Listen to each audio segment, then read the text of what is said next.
Hola, buenos días. Bienvenidos a nuestro segundo webinar del año, Industria 4.0 Producción Inteligente.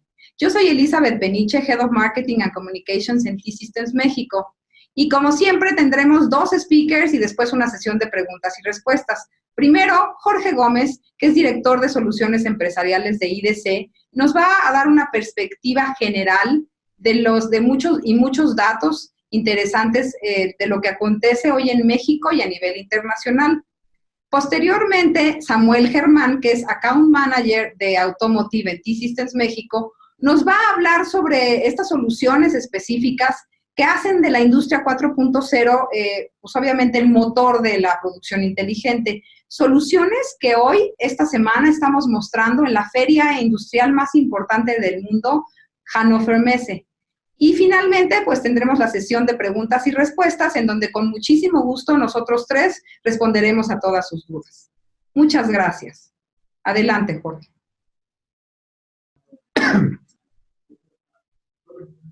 Gracias, Elizabeth. Pues sí, me gustaría compartir el día de hoy con ustedes, por un lado, algunos conceptos importantes para entender este fenómeno de Industria 4.0 y, por otro lado, ver una fotografía de cómo se ve la adopción de estas prácticas de Industria 4.0 en nuestro país. Pero es importante que entendamos la trascendencia de este fenómeno haciendo un poquito de historia. Y por ello me gustaría referirme a una de las profesiones más antiguas del mundo, el campesino. En ese sentido, prácticamente si tomáramos un campesino en el Valle del Nilo hace 3,000 años, lo metiéramos en una máquina del tiempo y lo transportáramos aproximadamente al siglo XVII, XVIII, encontraría que su profesión y sus herramientas no habían cambiado mucho en casi 4,892 años. Es decir, este tema de que el cambio siempre ha sido la constante, pues sí, el cambio siempre ha sido la constante, pero la velocidad con la que se ha dado ese cambio realmente no ha sido siempre la misma. Tomó hasta la Revolución Industrial y en el campo particularmente se tardó un poquito más, hasta 1892, para que a alguien se le ocurriera sustituir la fuerza animal para empujar un arado por un tractor. Hasta 1892 sucedió esto. O sea, realmente tenemos 126 años de utilizar tractores e inclusive algunos me dirán que en el campo mexicano pues todavía seguimos recurriendo en algunos casos a la fuerza animal, ¿no? Entonces, aquí lo que les quiero comentar es, o el mensaje que les quiero transmitir es, la revolución industrial en 1784 fue realmente un parteaguas en la velocidad de cambio, no únicamente de la industria, sino de la sociedad en su conjunto. Klaus Schwab divide 4 grandes revoluciones en este sentido, por la tecnología que conllevaban y el impacto que tienen más allá de lo que es únicamente la planta productiva o el entorno tecnológico. En 1784, la llegada de las máquinas de vapor. Y bueno, yo no diría, bueno, esta tecnología, ¿por qué mencionan que tiene un impacto más allá, ¿no? del entorno tecnológico, del transporte, como en el caso de las locomotoras o en las fábricas, los telares de vapor? Bueno, en el caso del ferrocarril, implicaba que los traslados ya no se medían en días, ya no tomaba un día trasladarse de una ciudad a otra, se trasladaba de una ciudad a otra en horas, y eso implicaba un cambio en la visión que se tenía del tiempo, tanto así que empezamos a utilizar relojes. En esa época se inventaron los usos horarios, ya las actividades se planeaban qué voy a hacer en la mañana y qué voy a hacer en la tarde, porque no tiene que invertir un día en el transporte, ¿no? Así subsecuentemente, en 1870, pues llega la electricidad, que es la segunda gran revolución de las que denomina Klaus Schwab, que es el fundador del World Economic Forum. En 1969, pues el equipo de cómputo empieza a ser trascendente para poder procesar grandes cantidades de información. Y después, en el año 2000, aproximadamente empieza la famosa era digital. La tecnología abandona estos famosos centros de datos, cuartos de cómputo, y prácticamente la tecnología nos rodea en todo, ¿no? En los vehículos autónomos, en nuestros relojes y teléfonos, refrigeradores, en fin, prácticamente tiene un impacto en nuestra vida cotidiana. Pero, ¿qué pasaba mientras en las fábricas? ¿Qué impacto tuvieron estas 4 revoluciones en las fábricas, en las líneas de producción? Bueno, en 1784, con las máquinas de vapor, pues se empieza a prescindir en gran medida de la fuerza laboral de seres humanos, ¿no? Para hacer ciertas actividades de motorización. Ya se deja de utilizar el agua, por ejemplo, y se utiliza ya el calor inyectado a través de carbón para generar vapor que impulsa un motor. Y esto pues aumenta la producción y disminuye los costos. A partir de aquí empieza esta gran carrera, ¿no? En decir, si vamos a ser sustituidos por máquinas. Empieza a hacer este planteamiento interesante, ¿no? De si seremos sustituidos por máquinas, de los famosos luditas en esta época, ¿no? Que parece que vienen de vuelta con el tema de inteligencia artificial, pero eso ya lo platicaremos en otra ocasión. En 1870, con la llegada de la electricidad, ¿cuál es el impacto que tiene en las fábricas? Bueno, el tema de la fabricación en serie permite construir especialización del trabajo y permite acelerar las velocidades con las que se producen diferentes bienes. Y esto, una de la utilización pues, de las máquinas de vapor, pues acelera la producción y se empiezan a producir máquinas cada vez más complejas. Se deja la forma de trabajo artesanal y se empiezan a fabricar en serie productos que pueden ser más baratos y de más fácil adquisición por el resto de la población. En 1969, ¿qué está pasando? ¿Cuál es el gran paso que se da en la manufactura? Bueno, la automatización, la utilización de robots aunados a este poder de cómputo que se tenía. Estos brazos mecánicos, sobre todo, que tienen gran trascendencia en la industria automotriz, ¿no? Para soldar, para pintar piezas, ensamblar. Entonces empieza a cambiar un poquito ya el panorama de esta línea de ensamble de cientos de personas colocando piezas. Ahora son algunas cuantas personas y algunos brazos mecánicos colocando o haciendo labores muy repetitivas, ¿no? Dejando al ser humano, pues, labores como que requieren un poquito más de fineza, ¿no? En el ensamblado de ciertas piezas, o cuando hay variación en el manejo de las piezas dependiendo de su tamaño, o bien en la supervisión de temas de calidad. ¿Y qué está pasando para este año 2000? ¿Cuál es el impacto que tiene esta revolución digital en las líneas de manufactura? Bueno, estamos hablando básicamente de 3 tecnologías, que es la inteligencia artificial, el Internet de las cosas y la impresión 3D. Estas 3 tecnologías, de alguna manera, están cambiando el panorama de lo que son las líneas de ensamble. Ya no estamos pensando únicamente en estos brazos que realizan una tarea programada, repetitiva. Estamos hablando ya de robots inteligentes que pueden desarrollar diferentes tareas bajo condiciones cambiantes y que son capaces de tomar decisiones y que además no están encerrados en una jaula como los robots de antaño realizando tareas repetitivas, sino que conviven con el ser humano, el famoso fenómeno de los cobots, ¿no? Es decir, robots cooperativos que saben a detener una tarea si está poniendo en peligro la integridad de una persona. Todo esto gracias al tema de la inteligencia artificial. La toma de decisiones se da también gracias al Internet de las cosas, es decir, la gran ingesta de datos que se realiza de la conectividad que se hace de todas las máquinas y que de alguna manera ayuda a que se tomen decisiones. Y bueno, si se fijan, las revoluciones de 1784 a 1870, es decir, del vapor a la electricidad, tomaron aproximadamente 100 años, ¿no? Hacia 1969, por la llegada del cómputo, pues son otra vez otros 100 años, ¿no? Pero ya el brinco que se da en 1969 al año 2000, para el tema de la revolución digital, pues son únicamente 40 años. Y ya estamos viendo hoy en día cómo se está planteando inclusive una quinta revolución, ¿no? Ya estamos viendo los albores de esta quinta revolución con tecnologías como la impresión 3D, como la nanotecnología, por ejemplo, la biotecnología, que van a plantear por lo que será la siguiente revolución en un espacio de tiempo pues todavía mucho más corto, ¿no? Ahora bien, vamos a entender esta definición de Industry 4.0. Voy a utilizar el término Industry 4.0 o Industria 4.0 indistintivamente del tema de Smart Manufacturing. Las dos cuestiones significan lo mismo.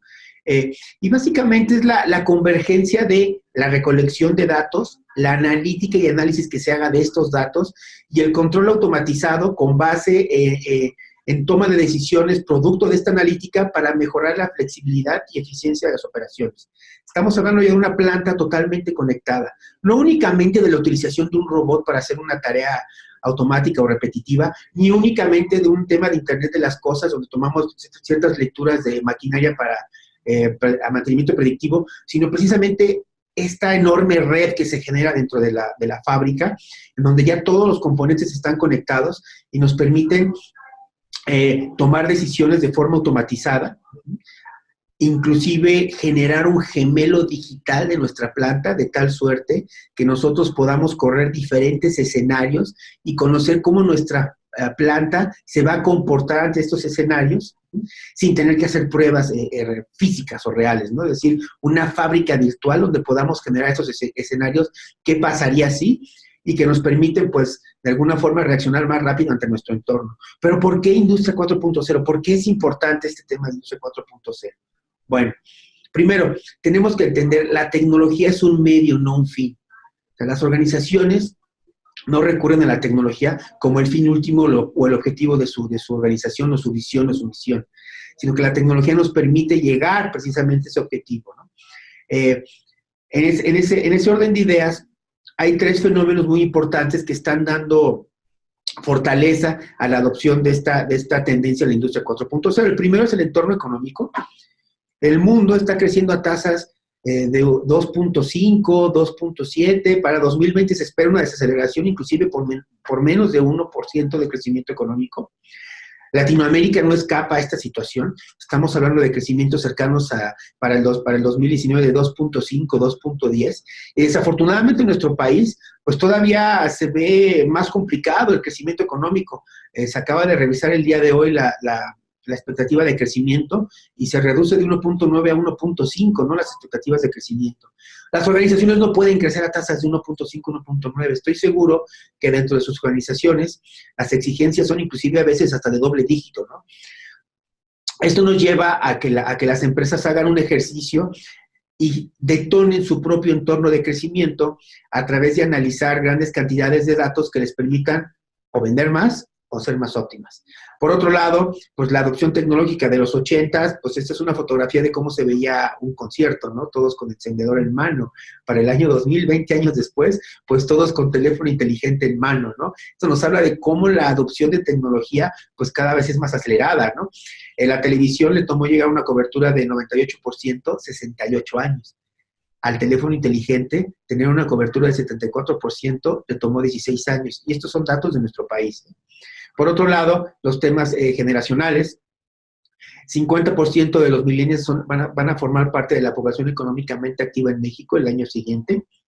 Es una generación donde 42% de esta generación planea dejar en 2 años su trabajo actual y también generan impactos en todo el entorno y en toda la industria. Este fenómeno de la economía compartida, por ejemplo, para el 2030 se estima que 1 de cada 3 kilómetros recorridos por auto en el mundo lo van a hacer vía aplicaciones como Uber, Cabify y Bit, cambiando todo el entorno de lo que es la industria automotriz. Ahora ya no va a haber más autos. Inclusive en Estados Unidos para esta misma época se espera que se reduzca 22% el inventario de autos.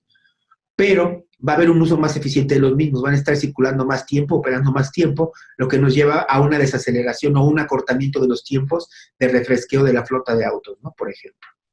Entonces, en ese orden de ideas, IDC ha llevado a cabo una clasificación de cómo las organizaciones están evolucionando en cuanto al tema de adopción tecnológica de Smart Manufacturing o Industria 4.0, que como mencioné, voy a estar utilizando estos términos indistintivamente.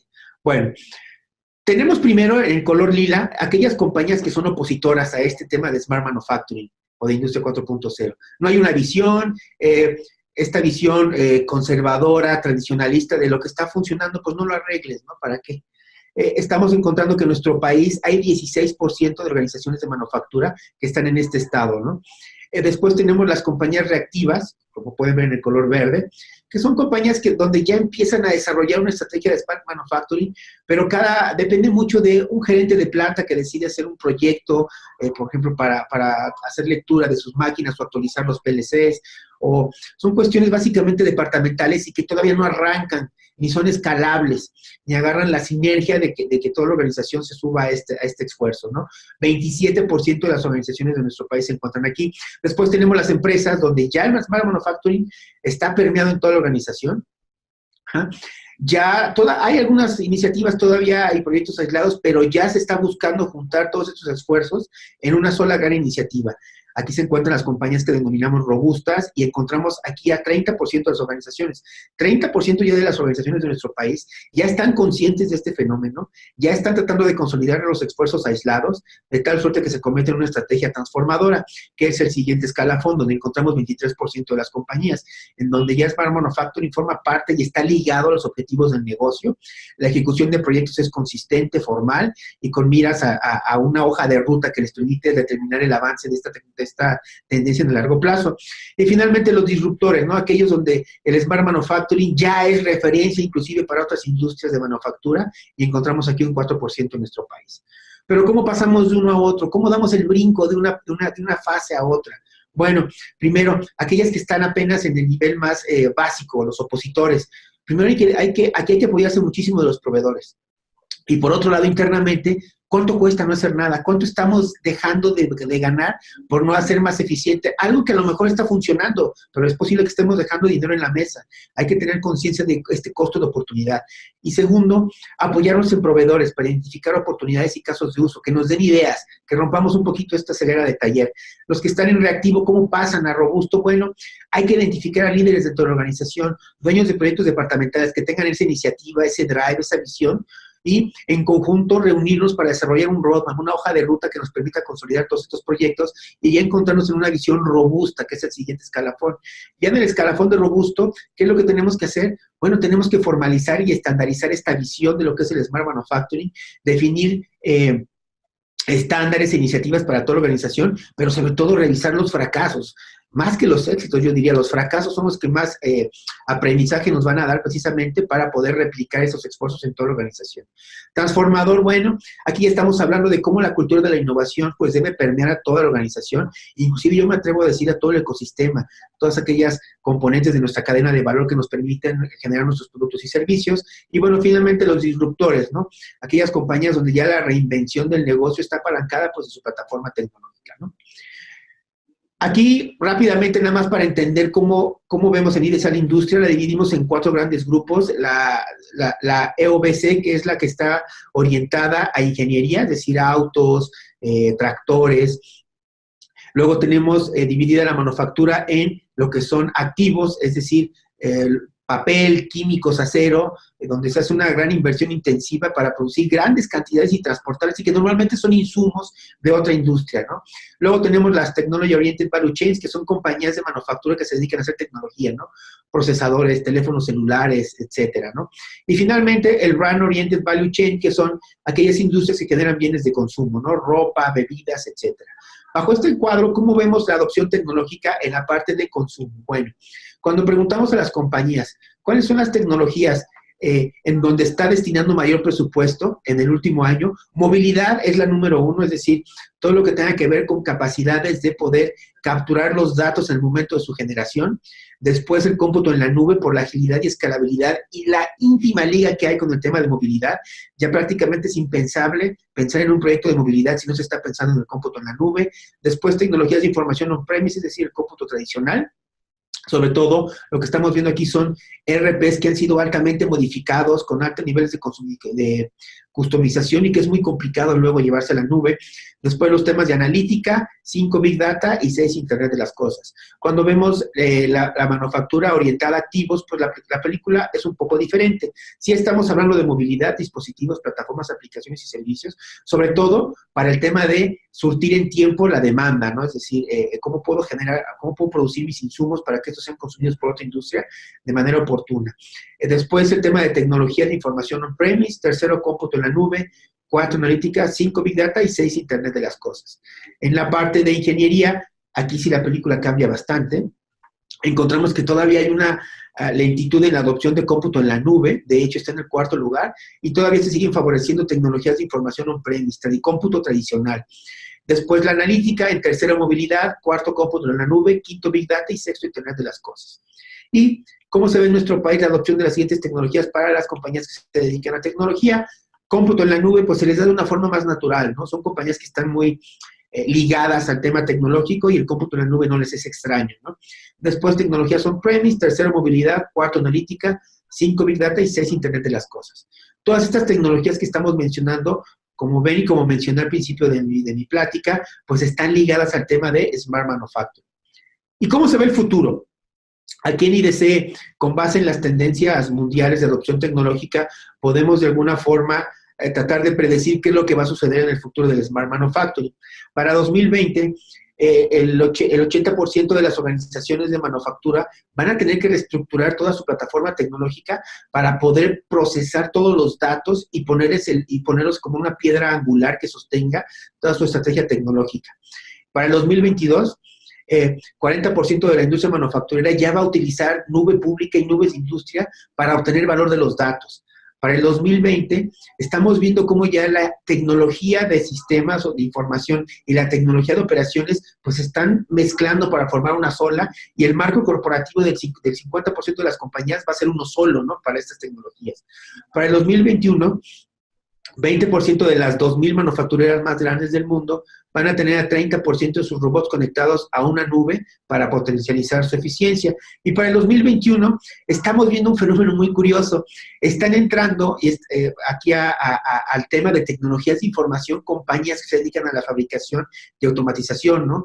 Rockwell, Honeywell, empresas que normalmente tienen nombres muy ligados al tema de la manufactura, van a ser responsables del 50% de las aplicaciones de software en la planta.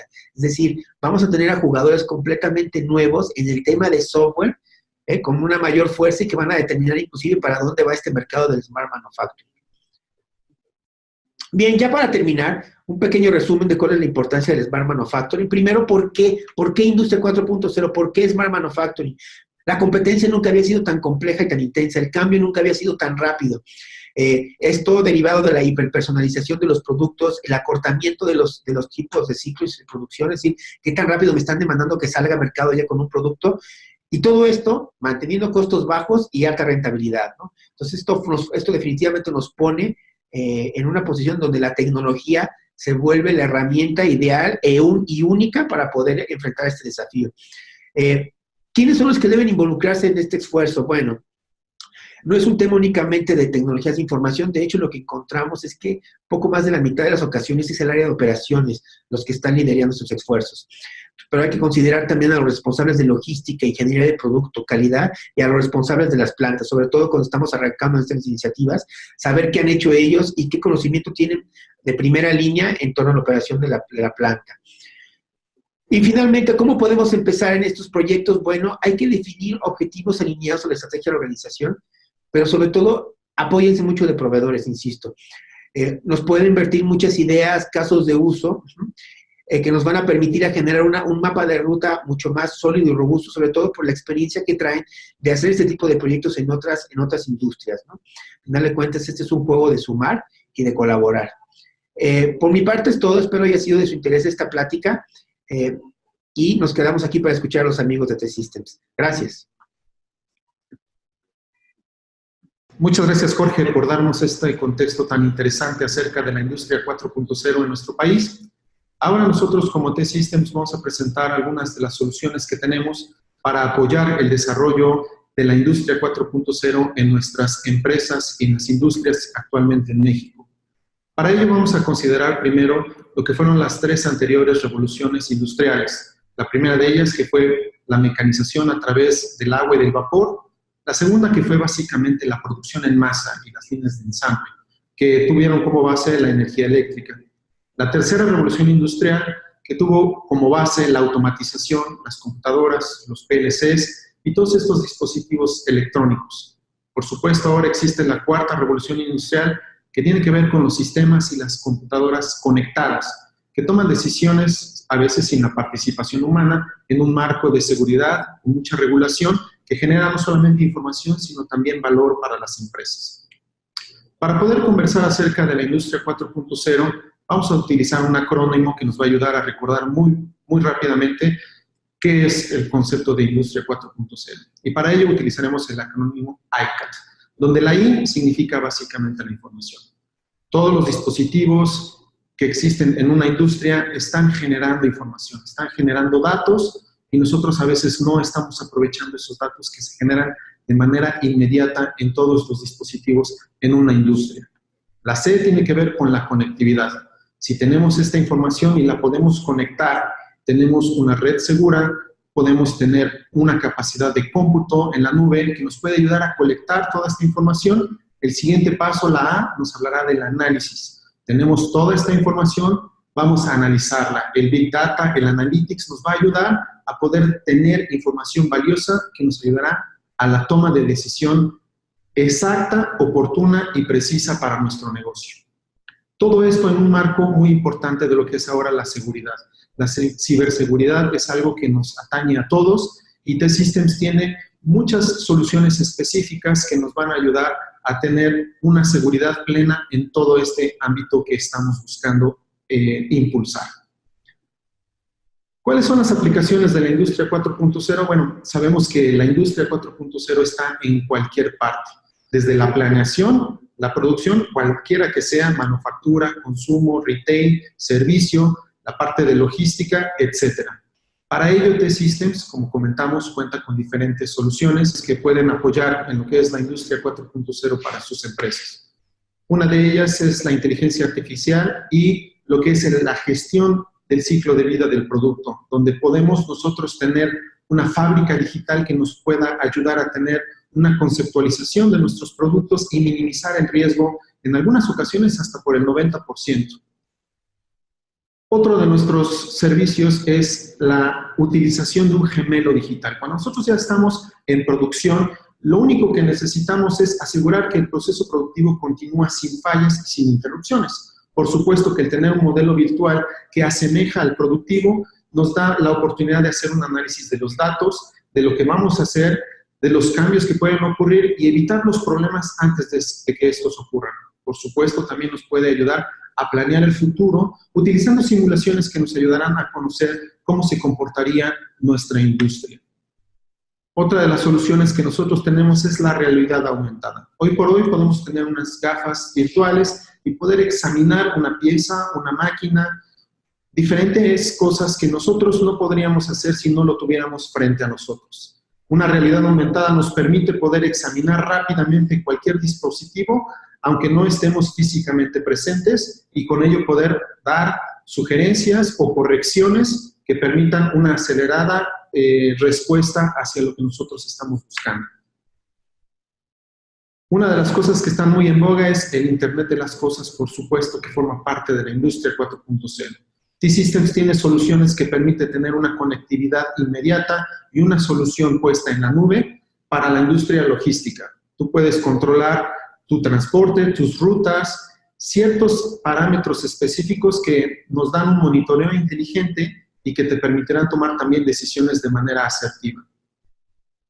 Las redes móviles personalizadas también es el último grito de la moda. T-Systems participará en la feria del Hannover Messe, donde presentaremos el modelo 5G. Pero una red de campus, que es lo que nosotros estamos promoviendo, es básicamente una red para un área específica y limitada, dedicada a aplicaciones, por ejemplo, para una industria específica. Esto con el objetivo de acelerar los procesos ya automatizados de forma independiente, pero además de una forma también segura. Estos son algunos de los puntos claves que las diferentes casas consultoras han dicho acerca de lo que T-Systems hace para la industria 4.0. Y por supuesto nosotros también tenemos compañías que nos han apoyado y también tenemos proveedores que nos ayudan a consolidar todos estos servicios. Nosotros estamos más que listos y dispuestos para poder apoyarles, como lo comentábamos en el acrónimo, desde revisar la parte de la información, la parte de la conectividad, el análisis y, por supuesto, llevarles a tomar decisiones inteligentes. Muchas gracias por su participación en la sesión de preguntas y respuestas y por la atención a estos slides. Gracias.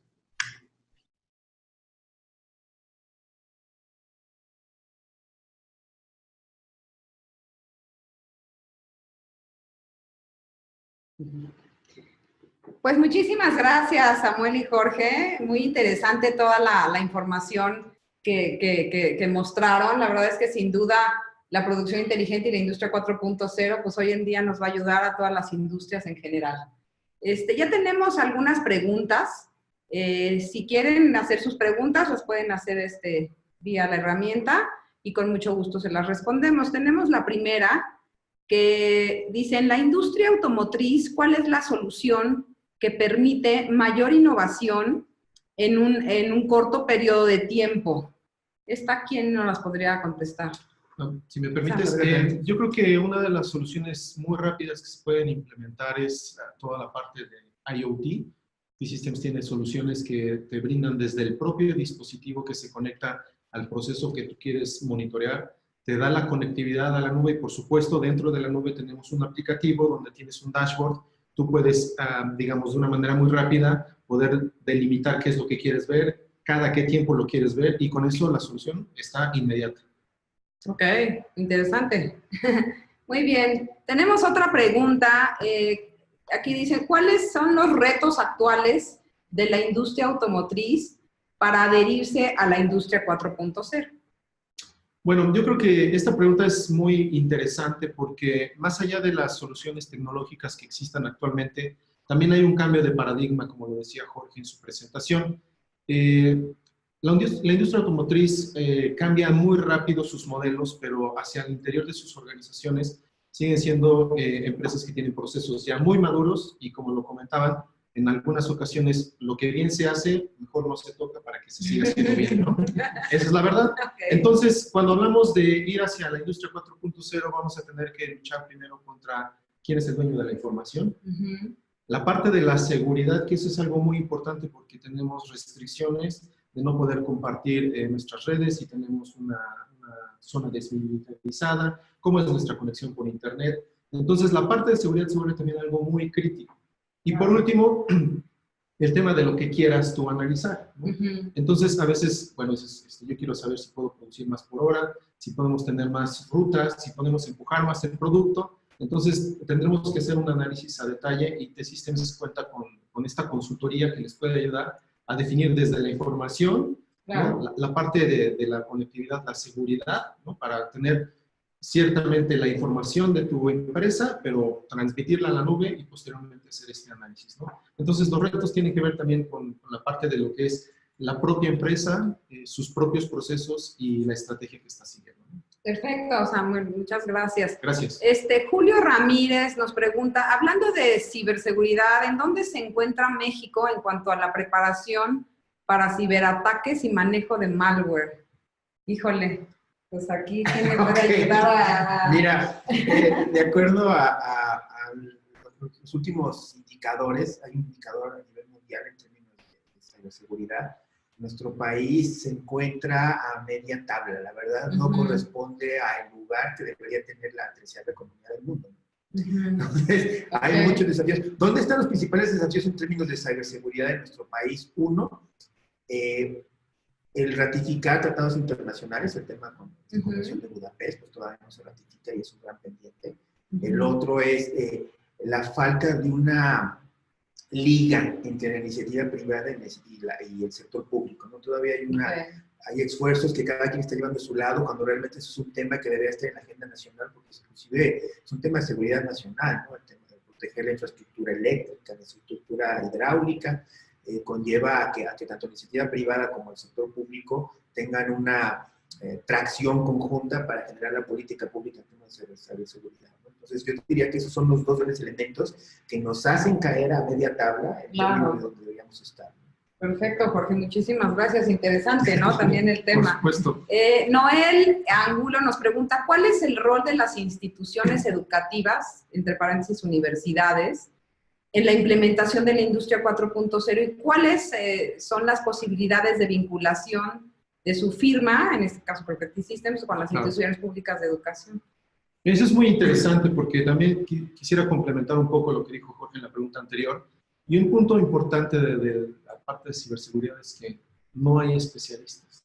Es decir, bueno, sí existen carreras, ¿no?, de ingeniería en tecnologías de información, en computación, pero el tema de ciberseguridad implica, ¿no?, un conocimiento muchísimo más avanzado en estos temas. Y hoy por hoy, o sea, si buscamos en el mercado, ¿no?, de verdad, quisiéramos tener 100, 500, claro, así como hay otro tipo de perfiles. Por lo cual, en la pregunta que nos hace Noel, es muy importante lo que menciona, porque si bien es cierto, la industria está generando valor, claro, las universidades deben de acercarse para ver cuál es el estado actual de la industria y entonces hacer lo necesario por ponerse al día, ya sea teniendo seminarios, cursos o en algunos casos hasta materias específicas, donde se pueda dar ya esos hints específicos de lo que la industria espera, claro, de alguien que está saliendo a la universidad. Y por otra parte, T-Systems ha hecho este tipo de, digamos, unión con varias universidades, específicamente en Puebla, donde se hacen, como lo comenté, este tipo de seminarios, ¿no?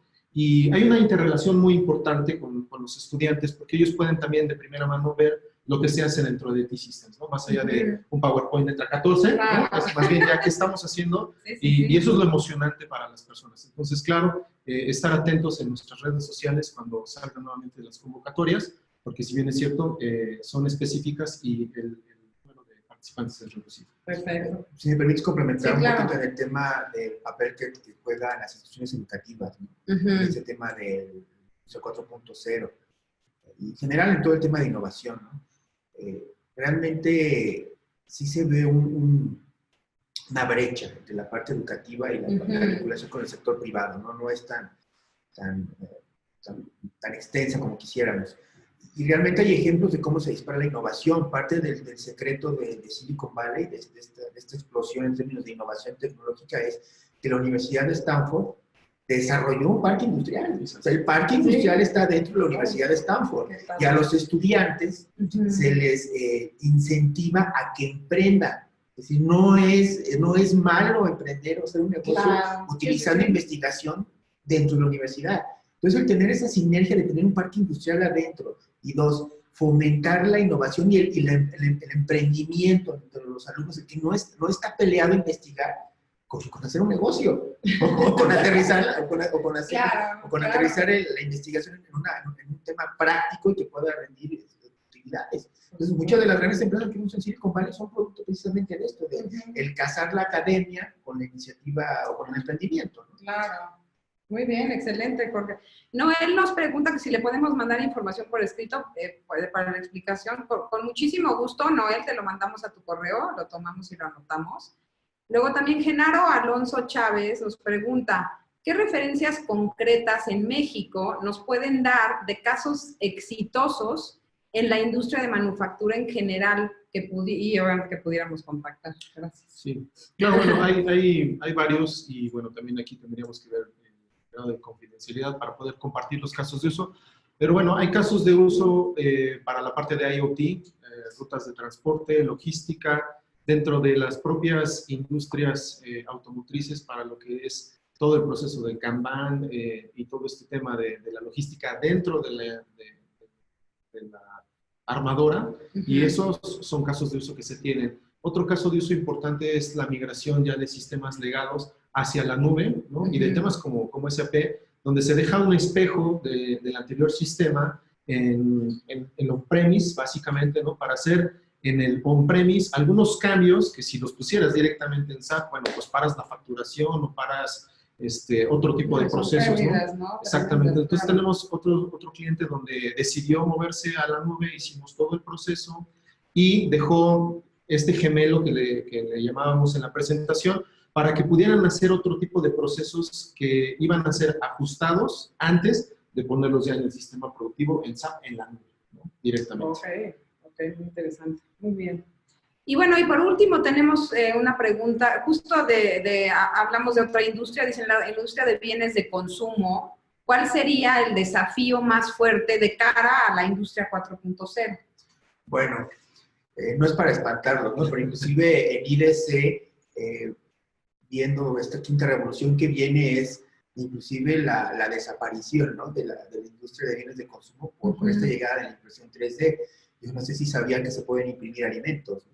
Sí. Entonces, ¿para qué voy a tener que tener una planta productiva si yo voy a poder producir en casa lo que necesito, ¿no?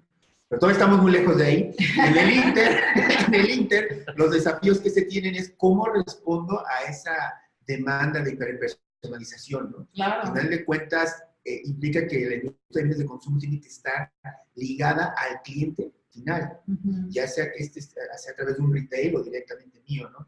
Entonces, ¿cómo puedo obtener esos datos de tal suerte que yo pueda integrarlos a mi cadena de producción y hacer los cambios pertinentes, buscando por un lado reducir los costos y maximizar la utilidad? Entonces, definitivamente el reto que se tiene aquí es este fenómeno de hiperpersonalización y customización, ¿no? De los productos y cómo poder integrarlos en tiempo real, efectivamente, a la cadena de valor, ¿no?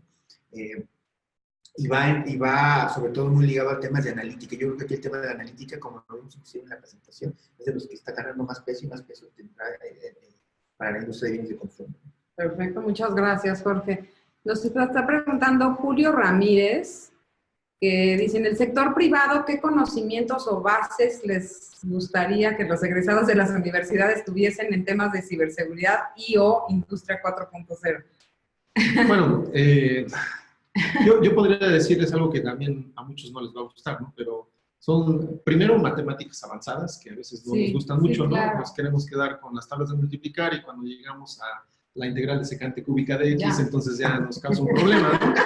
Sin embargo, creo que es muy importante el tema de las matemáticas aplicadas. Después de las matemáticas avanzadas, las matemáticas aplicadas que nos van a permitir entender algoritmos, ¿no? Finalmente, las personas que hacen los ataques, pues son cerebros que estuvieron metidos en el tema de las matemáticas aplicadas muchísimo y que hacen estos algoritmos, ¿no? Finalmente están pensando en qué forma hacen algo muy imaginativo para poder atacar, ¿no? Entonces, se requieren matemáticas, ¿no? Como fundamentos a matemáticas aplicadas y ya, pues obviamente también experiencia en los diferentes temas tecnológicos, ¿no? Desde la parte de las redes, bases de datos, toda la parte de comunicación, ahora con toda la parte cloud también, porque eso hace que el entorno sea completo, ¿no? Entonces, todos estos temas tendrán que ser parte de la agenda de perfil egresado. A mí, si me permites, inclusive yo reto ese planteamiento, ¿no? De qué nos gustaría que tuvieran los egresados. Yo creo que ya el planteamiento de preparar a una persona y luego soltarla, ¿no? A la vida profesional, ya no funciona. Claro. O sea, hay que replantearnos ahora que la universidad nos debe preparar ahora las bases y así como ahora compramos una suscripción a una revista, no quiero ser tan trivial, pero deberíamos pagar la inscripción a la universidad y la universidad nos va a actualizar cada año con lo que requerimos. Es una manera diferente de pensar. O sea, ya no podemos seguir pensando en que salgo con las bases y yo después me capacito. ¿Por qué pensar así? O sea, deberíamos, las universidades deberían replantearse inclusive la manera en que está el sistema educativo, de tal suerte que fuera una forma de suscripción, vamos a decirlo así, y que yo regresara a la universidad y se me actualizara con los diferentes temas y tendencias, porque eso es lo que estamos necesitando. Eso es verdaderamente el problema. Claro. No, muy bien, buen punto, Jorge, muchas gracias. Y bueno, por último ya, porque bueno, todavía tenemos algunos minutos, Antonio Martínez nos pregunta, ¿tiempo aproximado de implementación de estas tecnologías? Obviamente me imagino industria 4.0, ¿no? Todo el tema de... Sí, bueno, como comentaba, la parte de Internet de las cosas es algo que se puede hacer muy, muy rápido, pero como lo he comentado, la parte primaria es la información, ¿no? En este caso es definir el proceso o la prueba de concepto que tú quieres tener, por ejemplo, para el tema de industria 4.0, ¿no? Porque a veces pensamos, bueno, pues ya está la nube, ya están los aplicativos, ya tengo mi internet, ¿no? Pero a veces es un poco complicado definir cuál es el alcance de lo que quieres tener, ¿no? Entonces, una vez que tú tienes la información, los procesos que tú quieres montar, por ejemplo, en el tema de Industria 4.0, yo te puedo decir que una prueba de concepto se puede armar en unas 3 semanas. 3 semanas, muy bien. Así excelente. Lo importante es buscar resultados rápidos, ¿no? Muchas veces se piensa en estos proyectos como estos proyectos faraónicos, ¿no? De 6 meses, un año. año. Un año, 2 años para ver resultados. Y muchas veces se pueden ver resultados muy rápido. En mi experiencia, por ejemplo, en temas de analítica, que es una parte de la base de la industria inteligente, la manufacturing, desde el momento en que empiezas a limpiar bases de datos, a integrar bases de datos y empezar a explorar y a jugar con los datos, encuentras cosas que te dan valor. En un proyecto que estuvimos monitoreando, que es un tema de logística, al momento nada más de cruzar las bases de datos de todos los de inventarios y de insumos, se dieron cuenta que estaban sobrepagando algunos proveedores, ¿no? Todavía no llegábamos ni siquiera a la parte de hacer modelos predictivos, mucho menos. Al momento de empezar a cazar bases de datos y correr algunas exploraciones de datos, empezaron a salir estos outliers en términos de pagos. Y pues ahí hay ahorros, ¿no? Y ya son beneficios muy tangibles, sin llegar todavía a este tema de modelos predictivos inteligentes, etcétera, ¿no? Entonces, poco a poco el proyecto va a ir dando algunos resultados que insisto, hay que cacarear, ¿no? Para que se siga invirtiendo en este tipo de iniciativas. Por supuesto, Jorge. Pues muchísimas gracias. Gracias a todos. Digo, ya creo que son las últimas preguntas. Yo les recuerdo, nosotros en T-Systems a nivel internacional estamos ahorita participando en Hannover Messe, que es la feria más importante a nivel mundial de justo de todo este tema de Industria 4.0. Entonces, bueno, si alguien que nos está escuchando está allá en Alemania, pues visítenos en nuestro stand. Por favor. Y por favor, y con mucho gusto, y cualquier cosa, síganos por favor en nuestras redes sociales, y bueno, tendremos el tercer webinar del año próximamente. Gerardo Meneses nos está preguntando otra pregunta, es la última que contestamos. ¿Cómo puede apoyar la manufactura 4.0 para hacer un proceso más flexible de producción, para anticiparse a la demanda de nuevos productos? O sea, anticiparse, o sea, lo que... Ok, mira, lo que están haciendo varias compañías es poniéndose en contacto directo con el cliente, es decir, dentro del producto que estás consumiendo, a través ya sea de una aplicación, o en el caso de teléfonos móviles, empezar a capturar preferencias posiblemente a lo mejor no están ni siquiera relacionadas con el producto, ¿no? Si te gustó, claro, ¿no? Sí. Sino, por ejemplo, lo que está haciendo Adidas, ¿no? O estas compañías de calzado deportivo que desarrollan una aplicación para correr. Ajá. Y realmente uno no está capturando, y pues me gustaron tus tenis, o me gustaría que fueran, sino simplemente yo utilizo la aplicación para correr. Y está capturando información muy valiosa, está conociendo qué tanto corren las personas que están utilizando esa aplicación, por dónde corren, si corren en alimento, a qué hora, en cancha, etc. Y yo voy tomando información, inclusive le puedo decir, captura el modelo de tenis, aunque sea de la competencia, no me importa. Claro. Lo que quiero saber es qué hábitos, qué uso haces de mi producto, etc., para yo poder integrar esa información y diseñar un producto pues, en ese sentido que cumpla con las demandas de los clientes, ¿no? Básicamente hay otra manera, por ejemplo, hay una compañía refresquera que lo que hace es monitorear las temperaturas y mete información desde los calendarios de fútbol, de cuándo juegan de local y cuándo juegan de visitante, porque eso le va a permitir saber si, por ejemplo, si juegan de local, normalmente la gente va al estadio y consume una cerveza. Exacto, estoy diciendo, no creo que consuman refresco. Pero si el equipo va de visitante, consume refresco porque está en familia en casa del partido. Entonces, todo ese tipo de variables que uno pensaría son trascendentes, pues tienen un impacto en la demanda, ¿no? Ya sé que yo tengo que surtir en las tiendas y verificar mi línea de sangre. Si juegan de visitante, pues poner más refrescos, ¿no? Si juegan de local, pues cervezas, ¿no? Entonces son cuestiones que parecerían intrascendentes, pero aquí el secreto está en integrar a todos, porque estamos pensando nada más no, hay que pensar en el ecosistema, hay que integrar a los distribuidores, hay que integrar a todos estos canales de distribución que tenemos, a los que nos dan los insumos, también en esta parte de manufactura 4.0, porque son los que nos permiten dar esa experiencia al cliente, no nada más nosotros. Claro, perfecto, Jorge. Pues muchas gracias, Samuel, muchas gracias, Jorge. Muchas gracias a todos por su tiempo, que tengan muy buenos días, y recuerden T-Systems México, transformación digital a su alcance. Gracias. Hasta luego.